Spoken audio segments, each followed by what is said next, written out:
खूब शीघ्र आरंभ हेब सीएम किसान योजना। आसंतु जानिबा एहार सर्विसेस खबर विषय रे।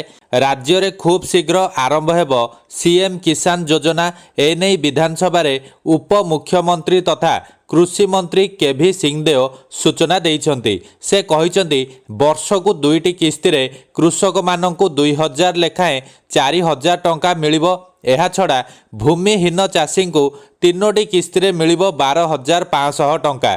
से आहुरी कहिछन्ति नुआ चाषी को सामिल पई सीएम किसान पोर्टाल रे आवेदन करिहेबा योग्यता थाई भी जेउ चाषी माने पीएम किसान योजनारू बाद होइथिले सेमानंकु सामिल लागी व्यवस्था करा जाउछि।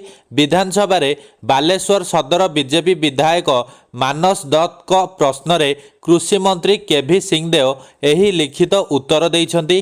तेबे एहार शुभारंभ तारीख घोषणा करिनाहांती कृषि मंत्री केभी सिंहदेव।